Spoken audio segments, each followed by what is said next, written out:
सभी दर्शकों को और मेरे जितने भी देखने वाले यूट्यूब के दोस्त हैं, महाराज की तरफ से, महाराज जी की तरफ से और मेरी तरफ से आप सभी को हार्दिक अभिनंदन करता हूं।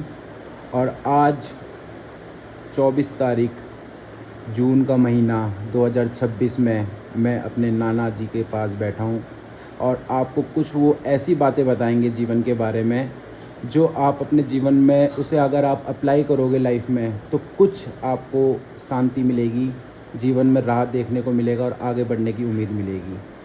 तो आशा करता हूँ मेरे नाना जी देखो सामने हैं।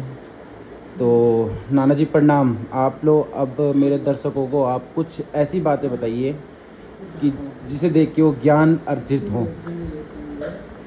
सबसे पहली बात तो ये है कि हमको ये योनि मिली है, ये बड़ी देव दुर्लभ योनि है। देवता भी इस योनि के लिए तरसते हैं। हमको इस योनि का हमें हमेशा यही सोचना चाहिए कि हमारा लक्ष्य क्या है। हम मनुष्य योनि में आए हैं तो हमारा लक्ष्य क्या है, हमारे जीवन का लक्ष्य क्या है। हमारे आदि गुरु शंकराचार्य जी कह रहे हैं कि आहार निद्रा भय मैथुनम च एतत् समानाम पशुभि नराणाम ज्ञानम नराणाम अधिको विशेषो ज्ञाने न हीना पशुभि समाना। कि खाना पीना सोना ये सब मनुष्य भी और पशु भी एक से करते हैं, लेकिन मनुष्य के लिए अलग जो विशेष है वो ज्ञान है। और ज्ञान किसका? शरीर का ज्ञान नहीं, पेट भरने का ज्ञान नहीं, उस ईश्वर तत्व को जानने का ज्ञान। ईश्वर कहीं और नहीं है, वो सबके अंदर है, हमारे अंदर भी है। भगवान कृष्ण कहते हैं अहम आत्मा गुडाकेश सर्वभूतानाम संस्थिता अहम आदिश्च मध्यम च भूतानाम अंत्य च। ये अर्जुन, मैं सभी प्राणियों के, सभी भूत प्राणियों के अंदर निवास करता हूँ। इसलिए मनुष्य योनि एक ऐसी योनि है जिसमें हम अगर खोज करें तो हम उसे अपने अंदर पा सकते हैं। और उसको पाने का मात्र एक रास्ता है और वो है सद्गुरु की शरण। सद्गुरु ही एक ऐसी शक्ति है जो हमको उससे मिला सकते हैं, जो हमारे ही अंदर है। इसलिए जीवन में अपने लक्ष्य को नहीं भूलना चाहिए।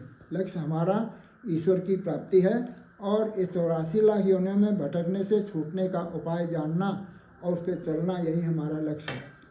जीवन का लक्ष्य यही है। इस पे कभी नहीं भूलना नहीं चाहिए और एक एक कदम करके इस पे आगे चलते रहना चाहिए। जीवन बड़ा अनमोल है, इसे केवल भोगों में ही नहीं भोगाना चाहिए। समझे ना? जीवन जो है ये ऐसा जीवन है जिसको कि देवता लोग भी तरसते हैं इसको पाने के लिए, क्योंकि ये कर्म योनि भी है और भोग योनि भी है, दोनों है। देवता केवल भोग योनि है। हम कर्म करके अपने भाग्य को बना सकते हैं और कर्म करके ही हम जो है ना, ये जीवन सीढ़ी है। नरक जाने की भी सीढ़ी है और स्वर्ग जाने की भी सीढ़ी है और मोक्ष तक जाने की भी सीढ़ी है। हम जैसा कर्म करेंगे उसी के अनुसार हम उस सीढ़ी पर चलेंगे। इसलिए जीवन का लक्ष्य कभी नहीं भूलना चाहिए। ईश्वर प्राप्ति उसका लक्ष्य है और सद्गुरु शरण ही उसका रास्ता है। जीवन में बड़े भाग पाइए सत्संगा, बड़े भाग्य से सत्संग की प्राप्ति होती है। यही जीवन का हमारा लक्ष्य होता है, उसी के द्वारा हम लक्ष्य की प्राप्ति करते हैं। हमारा लक्ष्य जो है केवल भोग नहीं है।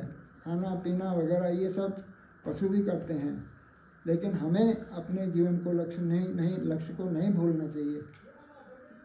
बहुत बढ़िया नाना जी।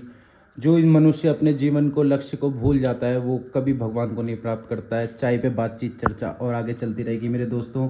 आप भी चाय पीजिए और ऐसे ऐसे सुविचार के लिए हमें फॉलो जरूर करिए।